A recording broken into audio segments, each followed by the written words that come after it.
누가 때렸어? 아, 누나 때렸죠? 아니야, 난 안 때렸어. 왜 그래, 정규야? 아, 그럼 누나 때렸어요? 나 안 때렸어. 그 누가 수업 전에 엎드려 있으래. 아, 형이 때렸죠? 내가? 아니야, 나 하늘을 우리 한점 부끄러움 없다, 야. 아, 뭐야. 이거 다나님 보고 계세요. 진짜 거짓말하지 안 그랬다니까, 안 야, 그랬다니까. 나 진짜 안 때렸어. 내가 때렸으면 살이 찐다, 살이 쪄. 아, 그럼 형이 때렸네. 나 이게 빠진 거야, 이 아니야, 사람아. 형이 때렸어, 형이 때렸어. 아니야, 옛날 더 쪘어, 이 사람아. 아니야. 아, 그래요? 그래. 몰라뵀네. 그렇지. 와, 선생님. 저 뒤통수 맞았어요, 선생님. 너 몰랐지? 아, 선생님이 때렸어. 그런가? 네. 뒤통수 맞은 걸 저렇게 해맑게 얘기하는 사람 처음 봤죠. 기분이 좋아요. 항상 기뻐하라. 기분이 좋아요. 네. 그게 너무 정규 씨가 얘기하고 있는 거 너무 좀 맞지 않는 것 같은데? 아, 그런가요? 맞아야 되겠죠. 아니, 맞아서 행복하다고 얘기하는 건 좀 심한 거 아니에요? 아, 맞았음에도 메저키스트도 불구하고 아니고. 행복하다. 뭐 이렇게 해석해야 아, 되나요? 그리고 너무 세게 때려서. 내가 보니까. 아, 형이 때렸어. 아니야, 나 안 때렸어. 나한테 너 살찐다, 그러면. 당황했어. 정규 씨가 하나님이 보고 계시다. 그렇게 얘기했죠. 네. 옛날 소설에도 그런 거 있죠. 하늘도 알고 땅도 알고 지도 알고 내도 알고. 네. 그죠? 세상에 모두 다 아는데 부정해버리는 그런 일들 비일비재하죠. 네. 하나님이 보고 계시다. 여러분, 이것이 한편으로는 좋기도 하고 무서운 얘기. 무섭기도 하죠. 네. 네. 어떨 때 좋아요? 억울할 때? 억울할 때. 네. 어떨 때 또 부담됩니까? 나쁜 짓 할 때, 할 때, 맞아요. 찔릴 때. 네. 찔릴 때. 목욕할 때. 목욕할 때? 아야. 왜 그래요, 아빠인데? 왜? 진짜. 아빠인데. 그래도 뚱뚱해서? 약간 부끄럽더라고.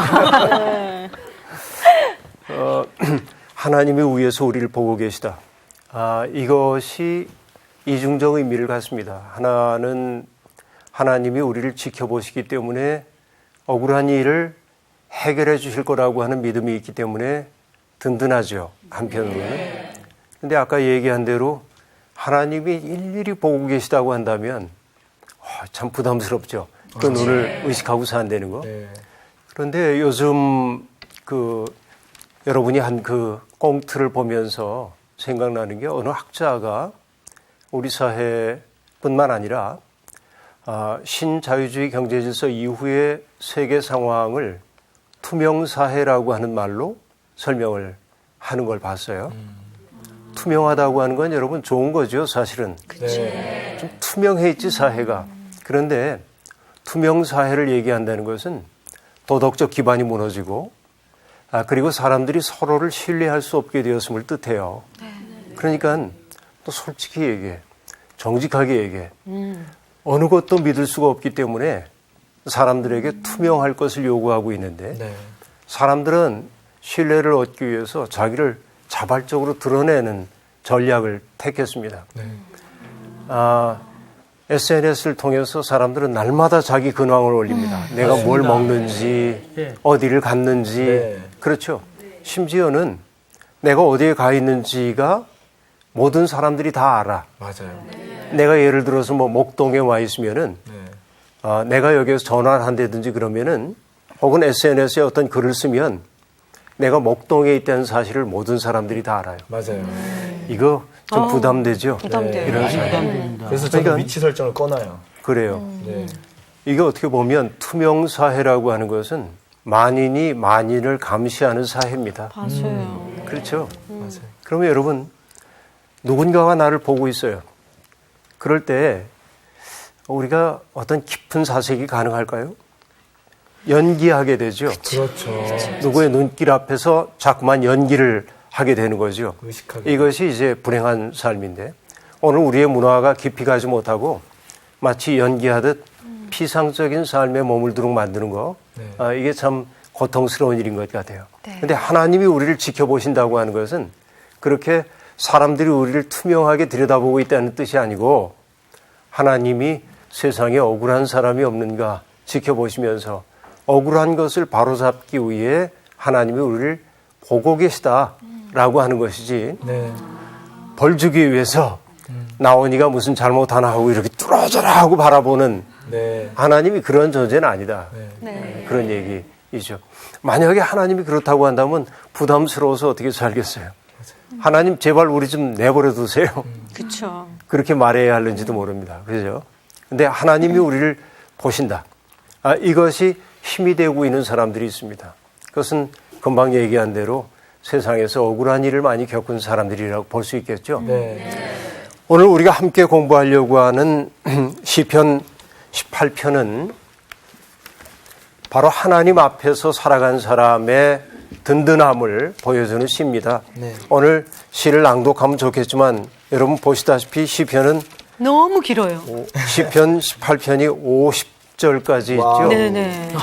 이거 다 읽으면 네. 너무 길 것 같아서 오늘은 네. 부분을 읽어가면서 이야기를 함께 나눠보려고 합니다. 오늘 수업 시편 14강 여호와는 살아계시니. 여러분 이 시가 이 18편의 제사를 보니까 굉장히 길어요. 표제가. 네네. 그렇죠.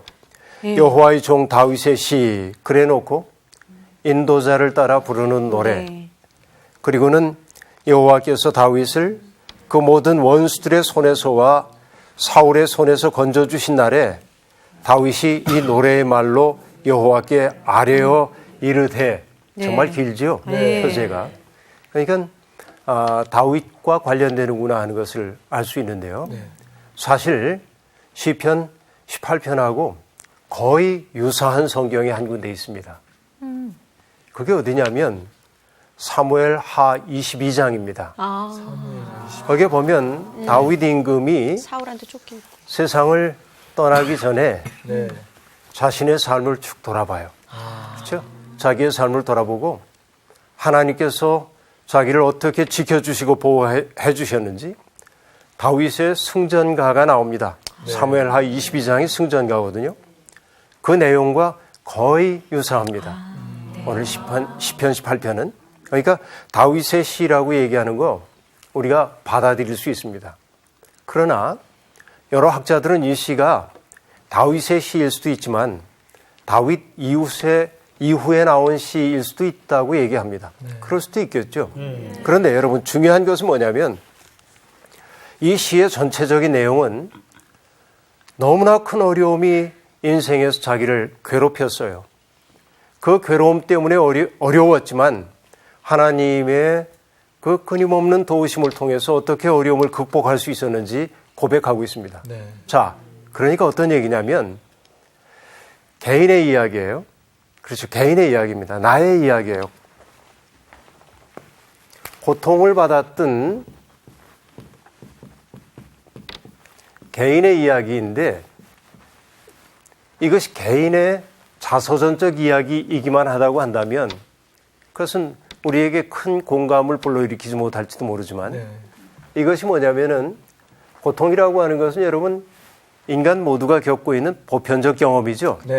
고통 없는 사람 이 세상에 아무도 없습니다. 개인적 경험을 뭐로 만들어내고 있냐면 공동체의 경험으로 승화시키거나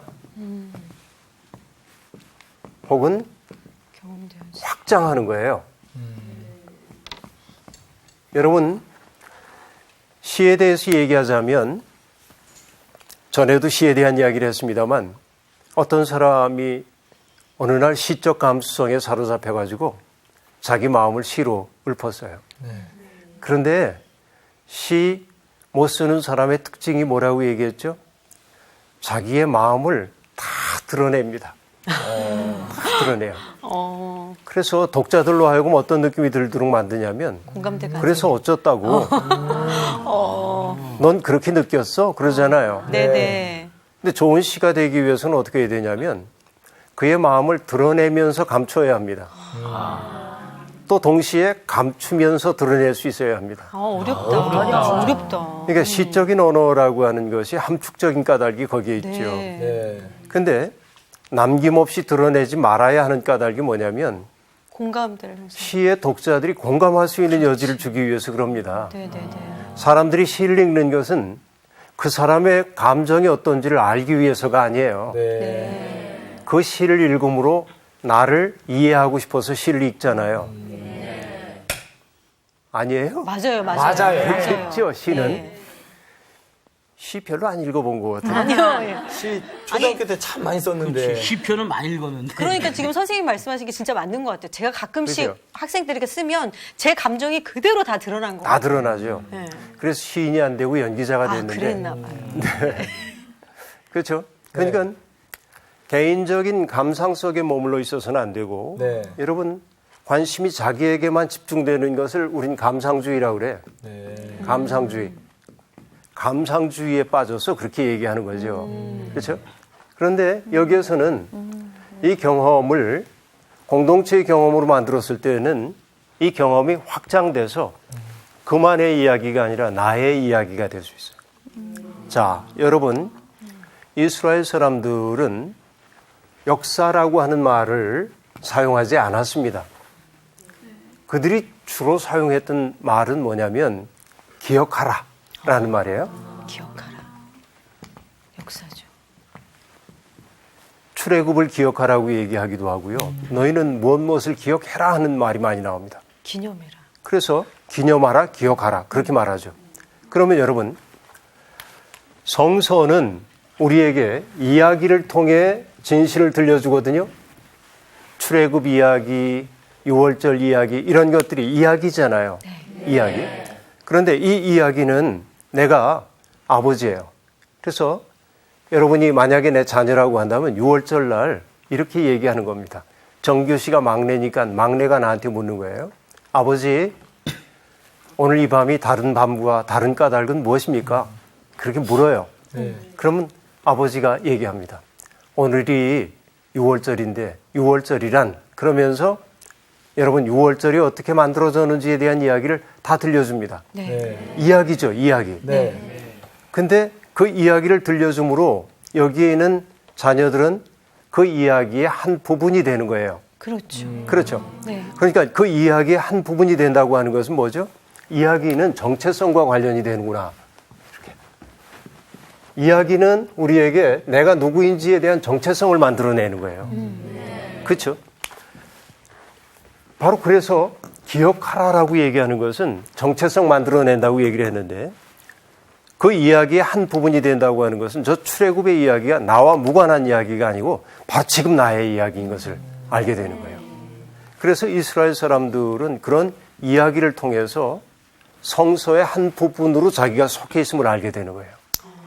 그러니까 오늘 우리가 성경을 읽는다고 할 때 우리는 성경을 그냥 텍스트 삼아가지고 읽지만 유대인들은 자기 이야기로 읽는 거예요. 네. 왜? 기억하기 때문에. 그렇죠? 그래서 여러분 그리스 사람들은 개념을 통해서 진실을 드러낼 수 있다고 생각했어요. 여러 가지 개념들을 만들어냅니다. 히브리인들은 이야기를 통해서만 진실을 전달할 수 있다고 생각했어요. 성경은 그래서 이야기로 되어 있는 거예요. 네. 성경이. 그리고 이야기는 기억되어야 합니다. 네. 기억되는 순간 뭐가 생긴다고요? 정체성. 나와 무관하지 않은 정체성이 생겨. 그렇죠? 이런 이야기입니다. 그래서 지금 이 시편 18편에 나오는 이 이야기도 다윗의 개인의 경험일 수도 있지만 이것이 나중에 이스라엘 공동체가 어려움에 처했을 때 이 시를 낭송하고 암송함을 통해서 다윗이 이런 어려움을 극복했던 것처럼 우리도 결국은 극복해낼 수 있다 하는 힘을 얻었을 거예요. 그래서 이 시가 여기에 들어와 있는 거예요. 여러분 시 전체의 의미는 그런 거다 하는 얘기입니다. 시가 너무 길기 때문에 우리가 조금씩 부분적으로 읽어봐야 할 텐데 먼저 상훈 씨가 1절부터 3절까지 한번 읽어주세요. 네. 나의 힘이신 여호와여 내가 주를 사랑하나이다. 여호와는 나의 반석이시요 나의 요새시요 나를 건지시는 이시요 나의 하나님이시요 내가 그 안에 피할 나의 바위시요 나의 방패시요 나의 구원의 뿌리시요 나의 산성이시로다. 내가 찬송받으실 여호와께 아뢰오니 내 원수들에게서 구원을 얻으리로다. 네. 1절에 보니까 나의 힘이신 여호와여 하고 지금 고백하고 있죠. 네. 그런데 나의 힘이신 여호와여 내가 주를 사랑합니다. 그러고 나서 2절에 보니까 여호와는 나의 반석, 나의 요새, 나를 건지시느니 나의 하나님, 내가 그 안에 피할 나의 바위, 나의 방패, 나의 구원의 뿔, 나의 산성이시로다 이럽니다. 여러분, 글 쓰는 사람들이 가장 하지 말아야 할 것이 뭔지 압니까? 반복입니다. 그러니까 같은 단어를 반복적으로 사용해야 할 경우가 있는데 그럴 때 글 쓰는 이들은 고민합니다. 이 말을 다른 말로 바꿔내는 거예요. 의미는 같지만 표현이 다른 말로 자꾸 바꾸죠. 시는 반복되는 경우가 많이 있잖아요. 일부러 반복하는 경우도 있죠. 그런데 여기에서 보니까 유난히 자주 반복되는 게 나의 그렇게 네. 그렇죠. 요. 그러니까 아야. 대단한 발견을 그래도 식감이 있었던 거예요. 네. 그러니까 여호와는 나의 반석이시요 요새시요 건지시는 이시요 하나님이시요 그래도 되잖아요. 근데 굳이 나의라고 하는 소유격을 반복적으로 지금 사용하고 있습니다. 그것은 왜 그럴까요? 내 거야. 곱씹었던 것 같아요. 그거를 곱씹었던 것 같아요. 아니지. 그러니까는 그러니까 나의 하나님인 것처럼 굉장히 그렇게 뭐라고 되지? 아주 친밀하게. 그렇죠. 친밀하게 그런 느끼는 거. 거. 그렇죠. 이것은 뭐냐면은 그냥 쭉 만약에 여호와는 나의 반석이요 요새시요 이렇게 하면 읽는 사람들이 마치 노랫말 흘러가는 것처럼 쭉 흘러갈 거예요. 그런데 단절을 만든 거예요. 의도적으로. 나의 요새시요 나의 이렇게 얘기함으로써 하나하나의 고백이 얼마나 진실한 고백인지가 이 반복을 통해 드러나고 있죠. 그러니까 대단히 의도적인 서술이다. 이것은 그렇게 봐야겠죠. 그런데 여호와가 나의 힘이라고 하는 사실을 여기에 다양한 은유를 통해 얘기하고 있는데 반석, 요새, 건지시는 자, 하나님 피할 바위, 방패, 구원의 뿔, 산성. 여러분 이게 전부 은유적인 언어들이죠. 은유적인 언어입니다. 그러니까 빗대어서 얘기를 하고 있는 것이죠. 전에 얘기한 적이 있습니다. 하나님은 우리가 하나님을 서술할 수 있는 말이 있나요? 하나님을 온전히 하나님은 이런 분하고 규정할 수 있어요? 없습니다. 그렇게 말하는 사람이 지금 위험합니다. 사람은 자기가 경험한 하나님에 대해서 은유적으로만 말할 수 있을 따름입니다. 바로 이것이 여기에 나오고 있는 다양한 표현들입니다. 그러니까 여러분들도 하나님을 어떻게 경험했는지 여러분의 은유를 가지고 표현할 수 있어야 돼요. 상훈 씨, 느닷없지만 상훈 씨 일평생에서 하나님은 어떤 분이셨습니까? 요거처럼 이렇게 한번 표현을 해볼까요? 여호와는 나의 심장이시오. 심장. 어떤 의미에서 심장이죠? 제가 지금 심장이 안 좋거든요. 그래서 저는 주님의 심장이라고, 주님의 심장으로 뛴다고 생각하기 때문에. 마음에 확 와닿네요. 나온 씨도 한번 해보세요. 여호와는 나의 신랑. 네. 여호와는 나의 되게 어렵네요. 어렵죠. 네. 그래서 한번 스스로 그렇게 생각해 볼 필요가 있어요. 여호와는 내게 어떤 분일까 하는 생각. 그렇죠? 뭐 어떤 사람은 여호와는 나의 스승 그럴 수도 있어요. 여호와는 나의 빛 그럴 수도 있고요. 프레시. 정규 씨는 여호와는 내 프레시요. 프레시. 네. 그러니까 너무 멀리 아니라 등대는 너무 멀리 보여주잖아요. 근데 주님은 항상 이렇게 앞길 한 발자국 나갈 수 있는 그 길만 비춰주시는 것 같아요. 그게 플래시라고 얘기해가지고 프레시 그러니까 주님은 나의 신선함이다 그런 줄 알았어. 어쨌든 신선하세요 항상. 신선하시죠. 스릴 있습니다. 네. 많은 뭐 걸 미라 욕하고 씨도 뭐 저는 여호와는 나의 이불과 베개시요. 따뜻하다. 이불과 베개. 이불과 베개. 설명하지 않아도 느낌이 좀 오는데요. 이렇게 하면 안 되는 거죠. 괜찮아요. 자기가 경험한 하나님을 자기의 언어로 한번 설명해보는. 왜냐하면 인생사의 어려움을 느낄 때마다 그런 단어들 하나가 우리를 일어서게 만들기도 해요. 때때로 그런 단어를 뭐라고 얘기하냐면 거룩한 단어라고 얘기해요. sacred word입니다. 그러니까 내 인생이 너무 고통스러울 때 내가 하나님에 대해서 고백하고 있는 그 단어를 입에 읊조리는 것만으로도 내 마음이 바로 설 수 있거든요. 그러니까 여러분 성경에 나오는 이런 은유만이 아니라 바로 여러분의 은유를 가지고 기도를 한번 해보세요.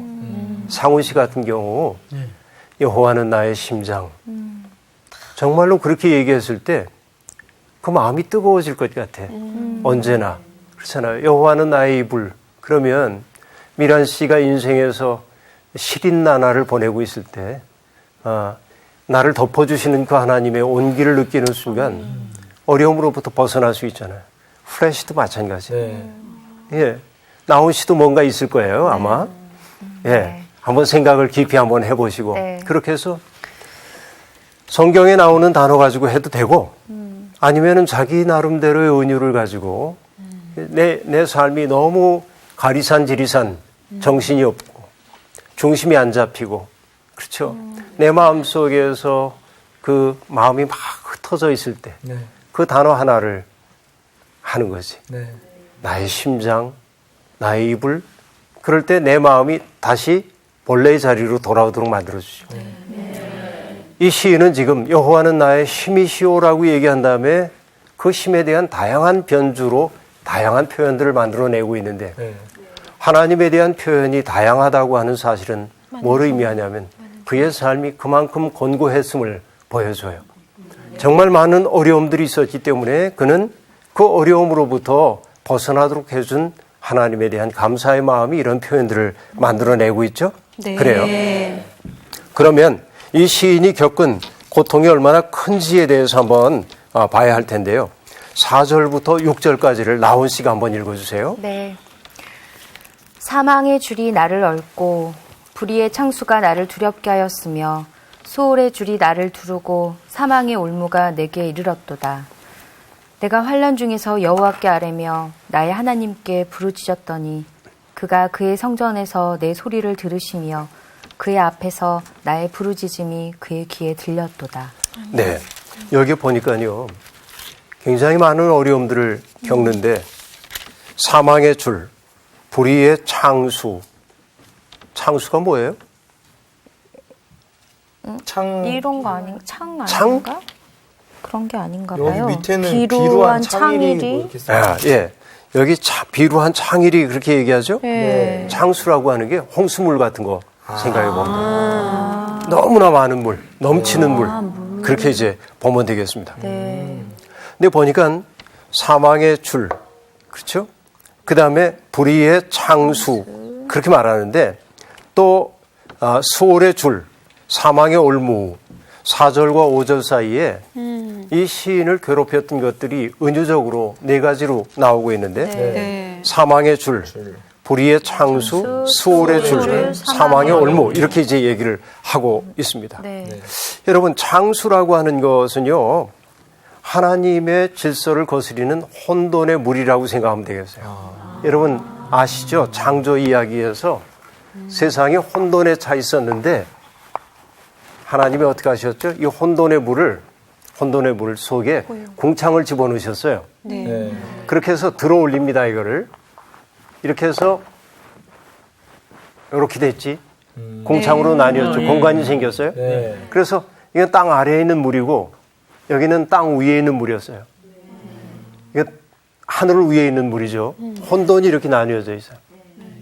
그런데 여러분 노아 시대에 홍수가 세상을 삼켰다고 얘기하고 있는데 그때 표현을 보면 땅에 샘이 열리고 하늘에 창문이 열렸대. 그래서 비가 쏟아지고 여기에서 갇혀 있었던 물들이 솟구쳐 올라왔어요. 그 얘기는 뭐죠? 하나님에 의해서 질서 있게 나누어졌던 혼돈이 다시금 어떻게 됐어요? 혼돈의 물이 합쳐졌어. 혼돈이 삼켜버린 거예요. 그렇죠? 그러니까 지금 이 시인이 경험하고 있는 거 다양한 표현입니다만은 사망의 줄, 사망이 나를 꽉 얽어맨 것처럼 보인다. 죽음이죠. 불의의 창수, 불의라고 하는 게 이따금 나타나는 게 아니고 쓰나미처럼 확 밀려와. 세상에 선한 것 없어. 그렇죠? 그런 거 또 수월의 수월. 줄. 수월은 여러분 지하 세계를 얘기하잖아요. 네. 죽음의 세계입니다. 그게 날 두르고 사망의 올무 덧치죠. 네. 그게 내게 이르렀도다. 얼마나 많은 어려움을 겪었습니까? 그런데 여러분 이 개역 성경은요, 이 표현의 역동성을 온전히 담아내지 못했다고 저는 봅니다. 네. 차라리 세번역 성경이 훨씬 더 좀 깊이 다가와요. 뭐라고 얘기하냐면 사망의 줄이 나를 휘감고, 그렇죠? 불의한 물이 나를 뭐라고 얘기하냐? 덮치고, 수월의 줄이 나를 동여묶고, 그리고 사망의 줄이 나를 낚았다, 혹은 뭐 덮쳤다 이렇게 얘기되고 있습니다. 굉장히 다양한 표현들이 그러네요. 나오고 있습니다. 그런데 여러분, 그런 고통이 다가왔을 때 불의의 창수가 몰려오니까 여러분 어찌 해볼 도리가 꼼짝도 없습니다. 못하죠. 그때 인간이 할 수 있는 일은 뭐죠? 부르짖음밖에 없다. 그렇죠. 하나님 앞에 부르짖을 수밖에 없다. 네. 그런 얘기예요. 하나님께 내가 부르짖었더니 어떻게 됐습니까? 하나님이 내 소리를 들으시며 그렇게 말합니다. 기도를 들으시는 하나님입니다. 그 귀에 하나님이 귀를 기울이시는 거예요. 여러분 이게 희망이죠. 네. 성도들에게는. 우리의 기도를 들으시는 하나님이 있다고 하는 사실. 그러면 여러분 하나님의 들으심은 즉각 뭐와 연결되는 줄 아세요? 자, 보면요. 부르짖음. 이것이 하나님의 들으심이 되고요. 이것은 뭐죠? 하나님의 일하심? 즉각적인 반응? 응답? 행동. 행동? 하나님의 즉각적인 개입. 네. 그렇죠? 개입을 낳습니다. 네. 그럼 여러분 7절부터 나오는 이야기는 어떤 이야기가 될까요? 7절부터 나오는 얘기는 하나님이 개입하시는 장면이 나오고 있는데요. 7절부터 15절까지 정규 씨가 한번 읽어주세요. 네. 이에 땅이 진동하고 산들의 터도 요동하였으니 그의 진노로 말미암음이로다.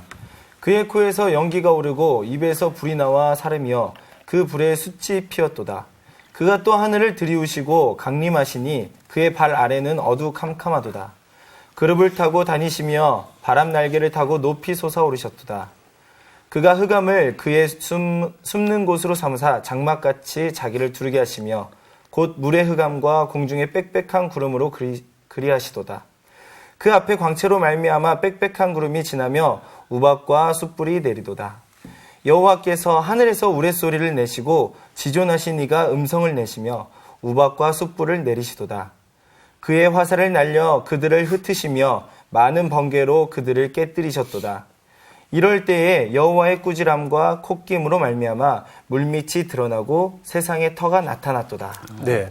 하나님이 개입하시는 장면을 지금 설명을 하고 있는데 네.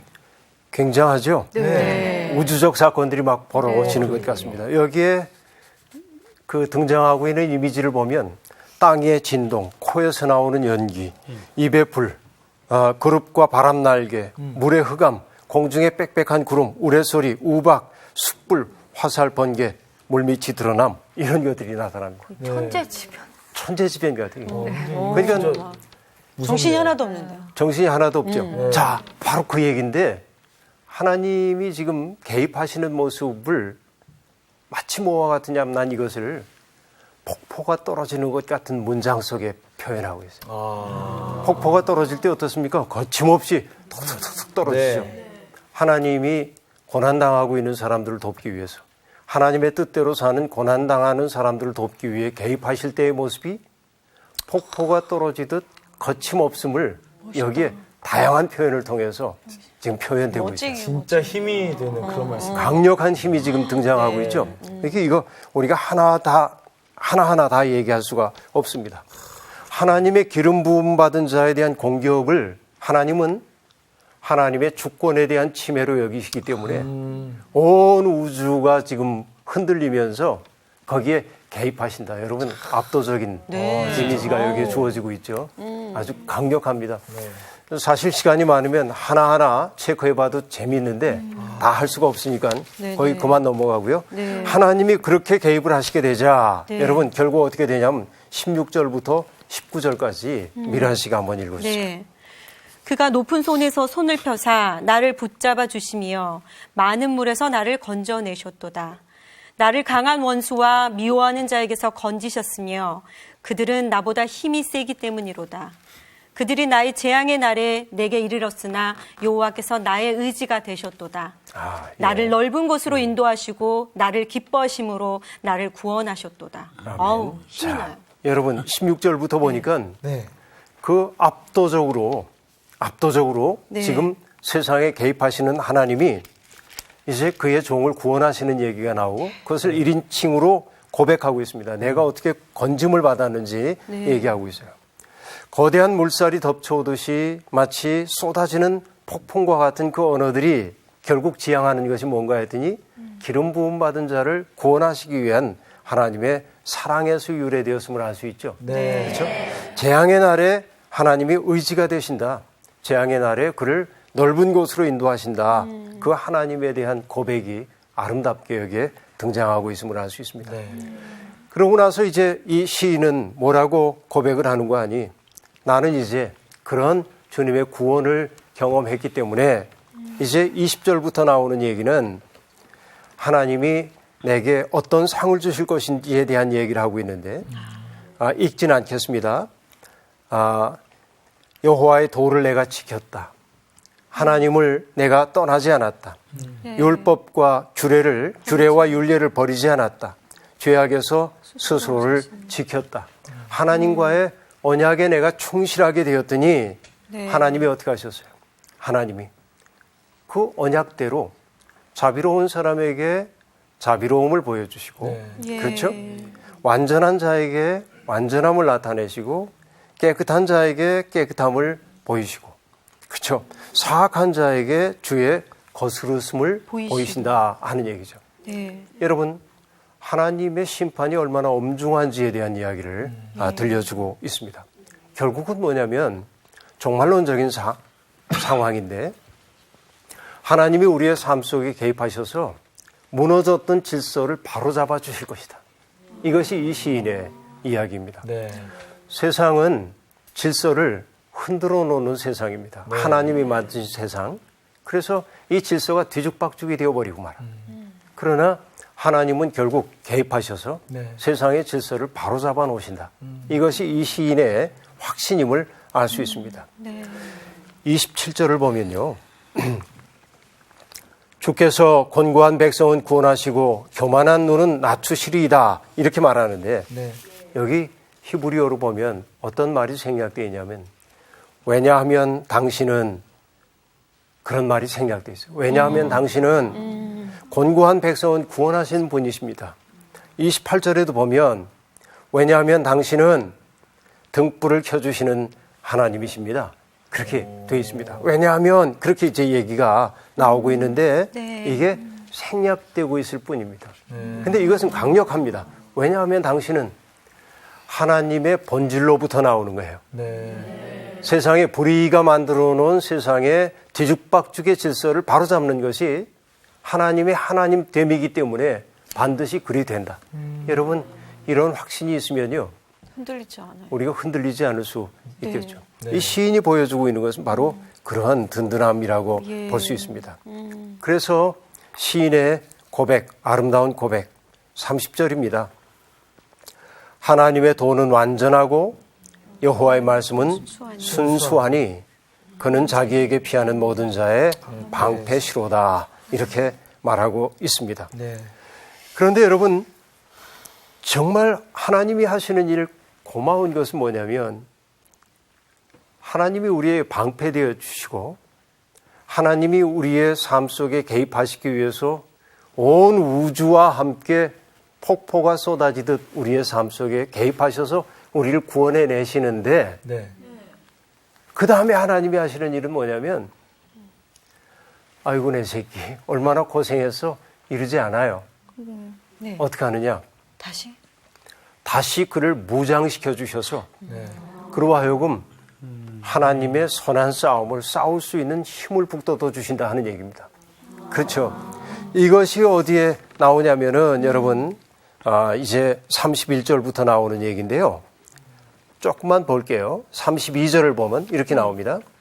이 하나님이 힘으로 내게 띠띠우시며 내 길을 완전하게 하시며 나의 발을 암사슴 발 같게 하시며 나의 높은 곳에 세우시며 등등 쭉 이렇게 얘기하고 있는데 네. 자, 여기에서 중요한 게 뭐냐? 하나님이 즉각적으로 개입하셔서 우리를 구원하셨죠. 네. 그러면 구원받음의 자리에 그냥 버려두지 아니하시고 하나님이 그 다음에 하시는 일은 뭐냐면 구원받은 자에게 하나님의 선한 싸움을 계속할 수 있도록 힘을 불어넣으시고 네. 그렇죠? 그를 뭐로 만드냐면 전사로 삼으세요. 하나님은 그 백성을 전사로 만드신다. 하나님의 군대로 만드시는 거예요. 출애굽 이야기를 보면 네. 여러분 홍해를 건너기 전까지는 하나님이 모든 걸 다 하십니다. 10가지의 재앙을 가지고 그렇죠? 이 애굽을 치고요. 홍해 바다를 건널 때도 백성이 다 지나간 다음에 애굽의 바로의 군대와 병거가 바다에 들어오자 물이 덮여가지고 그들이 죽도록 만들죠. 이스라엘 백성이 한 거 아무것도 없습니다. 그렇죠. 그런데 홍해를 건너는 순간부터 하나님은 이스라엘 백성이 뭔가를 하기를 원하십니다. 그래서 나왔던 중요한 사건이 뭐냐면 아말렉이라고 하는 부족이 쳐들어오거든요. 네. 그렇죠. 그때 하나님이 이전 같으면 너희는 걱정 말고 가만히 있어. 내가 다 해줄게. 그러고 치실 것 같은데 네. 그렇게 안 하시죠. 네. 어떻게 했습니까? 모세가 산에 올라가서 손을 들고 있고 네. 아론과 훌이 그의 손을 붙잡고 있고 네. 누가 전쟁에 나갑니까? 여호수아가 여호수아, 군대를 이끌고 나가 전투를 수행합니다. 이제부터 하나님이 그 백성에게 뭘 시키는 거냐면 구원받고 만족하는 그냥 응석바지 아이의 단계를 지나서 자기의 삶에 대해서 책임을 질 수 있는 성숙한 사람으로 만들기를 하나님 원하시는 거예요. 네. 그렇죠. 구원함을 경험한 사람들이 꼭 가져야 될 것은 뭐냐면 하나님이 나를 통해 하시는 일이 무엇인가를 생각해 봐야 합니다. 네. 전사라고 하는 말이 너무 강력하게 느껴지는지 모르지만 우리는 믿음의 선한 싸움을 싸우도록 된 사람이죠. 그러니까 성도들은 이렇게 얘기해야 합니다. 하나님, 내가 이렇게 어려우니 나를 도와주십시오 라고만 기도할 게 아니라 이제는 뭐죠? 그 구원함을 경험했기 때문에 하나님, 저를 통해 하시고자 하는 일을 제게 일러주십시오. 다르죠. 하나님, 제가 해야 할 마땅한 일 내게 명령해 주십시오. 네. 왜냐하면 하나님은 우리에게 어떤 일을 하라고 하실 때 능력도 함께 주시기 때문에 그렇습니다. 그렇죠? 그러니까 신앙의 단계가 지금 어떻게 되어 있습니까? 너무 곤고하고 힘드니까 견딜 수가 없어. 부르짖을 수밖에 없어요. 이게 인간입니다. 네. 하나님은 하나님의 기름 부음 받은 자를 구원하기 위해서 개입하시죠. 그것도 압도적인 개입이었어요. 그리고 구원받아서 너무 행복했어요. 그래서 나는 여호와의 법도만 지키면서 살 거야. 딱 그랬는데 거기에 그치지 않고 하나님이 하시는 건 나는 너를 전사로 삼아서 내 뜻을 이루고 싶어. 그래서 무장시켜 주시고 그렇죠? 여러분들에게도 하나님이 주신 전신갑주가 있단 말이에요. 에베소서가 얘기하고 있는 것처럼. 그렇죠? 우리의 몸을 가리고 있는 방어 무기도 있고 공격 무기도 있단 말이죠. 여러분 각자에게 그런 거 있는 거 알아요? 응? 정규 씨에게도 있어요. 네. 하나님이 주신 무기 있죠? 얼굴이 무기인 것 같습니다. 아이고. 맞아. 맞아야겠어요. 맞아. 볼수록 정이 있어. 네. 볼수록. 우린 참 그 유머도 있고 유머에 대한 해석도 뛰어나고 네. 잘 받아주고 잘 받아주고 천사들이에요. 굉장히 좋은 분위기예요. 네. 그러니까 여러분 믿는다고 하는 것은 이중적 의미를 갖는데 하나는 내가 주님을 믿는 것. 네. 그렇죠. 주님이 나의 의지죠. 반석이고요. 네. 그런데 믿음이 성숙해지면 뭘 하냐면 하나님이 나를 믿으신다는 사실을 알게 돼요. 하나님이 나를 신뢰해줘. 나오나 내가 너 믿어. 하나님이 그러신단 말이에요. 넌 할 수 있어. 왜냐하면 하나님의 자녀니까. 그렇잖아요. 하나님이 그렇게 믿음을 우리에게 주시는 까닭은 하나님이 우리 사랑하시기 때문에 그렇습니다. 여러분,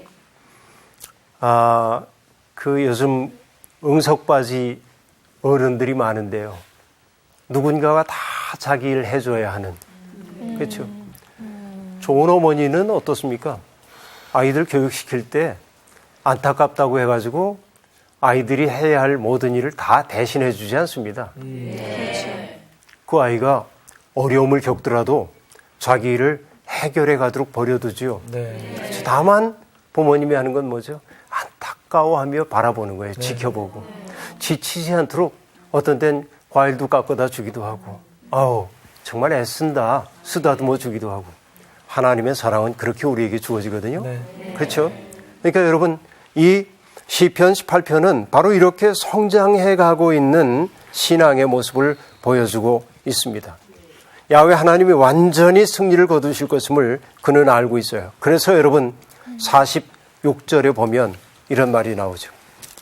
여호와는 살아계시니 하고 얘기합니다. 여러분, 이게 여호와는 살아계시니라고 얘기하지만 여호와는 살아계시다 선언입니다. 이 한마디를 얻기 위해서 이 시인은 그렇게 긴 세월을 고통받았는지도 모릅니다. 자기의 삶을 다 돌아보면서 그가 할 수 있는 인생의 한마디 말, 그 뭐냐? 여호와는 살아계시다. 이 한마디 말을 입에 발린 말로가 아니라, 그렇죠? 그의 인생의 결론으로 여호와는 살아계시다. 그렇죠? 그래서 그가 하는 얘기가 뭡니까? 내가 반석이신 하나님, 구원의 하나님을 찬양하겠다. 이방 나라 중에서도 주님의 이름이 찬양되기를 소망하고 있고요. 그리고 후손들에게 영원토록 베풀어 주시는 주님의 인자하심을 노래하고 있어요. 여러분, 이 한마디 진실로 할 수 있다고 한다면 여호와는 살아계시다. 이 말 한마디 할 수 있다면 우리는 이미 승리한 인생, 성공한 인생이라 말할 수 있겠죠. 여러분, 하나님은 여러분들이 믿음의 선한 싸움 싸우는 전사로 성장해 가기를 원하십니다. 이것이 이 시가 주고 있는 교훈입니다. 여러분, 오늘 강의 여기서 마칩니다. 고맙습니다. 감사합니다. 가끔씩은 진짜 그런 생각이 들어요. 이게 저희가 하나님께 이제 위로를 받고, 왜 좀 더 이렇게 쉬게 해주면 좋겠는데, 왜 또 싸우러 나가요? 뭐 하시냐고. 그러니까.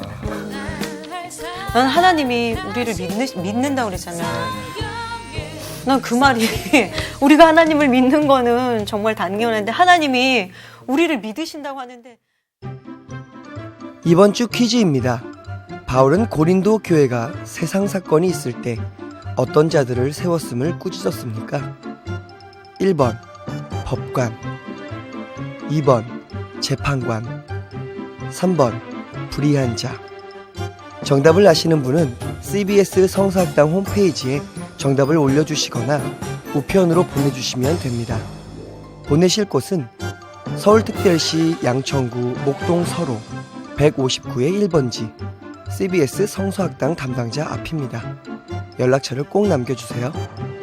선정되신 분들에게는 대한성서공회에서 성경, 송태근 선생님의 쾌도남마 사도행전, 내가 어디 있느냐, 김귀석 선생님의 오래된 새길, 신우인 선생님의 땅과 하늘의 갈림길에서, 구미정 선생님의 두 글자로 신학하기 가운데 하나를 드립니다.